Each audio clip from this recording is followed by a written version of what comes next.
is January 3rd, 2018. Please stand for the Pledge of Allegiance and remain standing for the school pledge. The Pledge of Allegiance to the flag of the United States of America and to the republic for which it stands, one nation, under God, indivisible, with liberty and justice for all. Como Spirit, how should our mass make a total show? Our prayer, Lord, articulate fast-paced, later was readers, learners, and always do my best. So, Riley, what's cooking for lunch? Today's wonderful lunch menu is pepperoni or cheese pizza, sweet corn, baked beans, fruit cup, and assorted milk. Let's go to Savannah with our character word for January.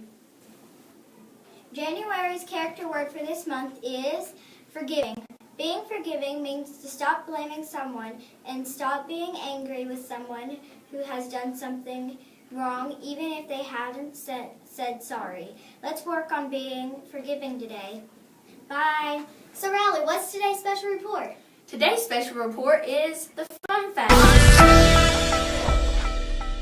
This is Louie. He's a hound. This is Ozzy. He's an Australian cattle dog. And this is Abby. She's a corgi. They look pretty different, but they're all examples of humans' very first pets, dogs. Even if you have a dog of your own, I bet you don't know some of these amazing things about our furry best friends. For example, did you know that all dogs are related to wolves? That's right. This is related to this. Cool, huh? Remember when I said dogs were humans' first pets? Well, about 15,000 years ago, humans lived alongside wolves. And in time, some of these wolves became domesticated, meaning that they changed from being wild to being able to live and even work closely with humans. So over thousands of years, some of those wolves became the domesticated dogs that we know and love. Wild wolves still live in many places in the world today, but there are also more than 400 different breeds of dogs. And all of the wolves and dogs on Earth are thought to have descended from the same animal, a predator that roamed our planet millions of years ago. Scientists called it Eucyon divisi, and it looked a lot like today's wolves with one major difference. It was probably a lot bigger. So if all wolves and dogs descended from this early predator, that means wolves and dogs are related. Dogs are also related to other animals that look similar to them, including foxes, jackals, and coyotes. Together with wolves, these dog-like mammals are called canines. That's one big furry family. Now, another cool thing about dogs, they're super smellers. Their sensitive noses have 40 times more cells in them for smelling than ours do.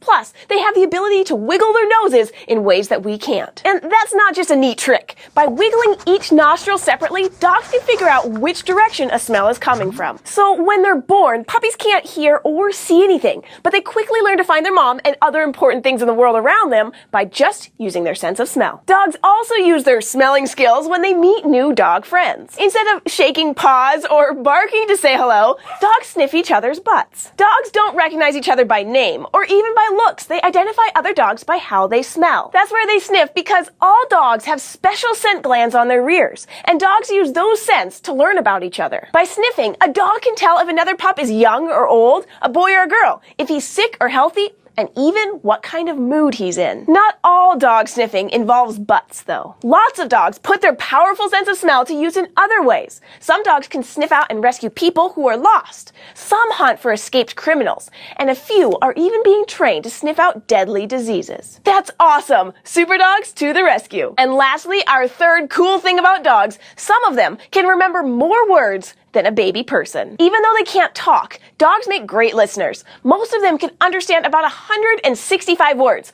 way more than just sit or stay. And some dogs can remember even more than that. One border collie named Chaser was trained to understand over 1,000 spoken words, and she learned those words as quickly as a small child would. So, dogs are smart. So, Jasmine, do you think we're going to be able to go outside for recess today? I don't know. Let's go to Jada with our recess weather. Looks like it's going to be cold today with a chance of snow showers, so bundle up and stay inside. This is Jasmine and Riley signing off. Have a fantastic day of learning. Don't forget to subscribe And comment. Bye. Bye.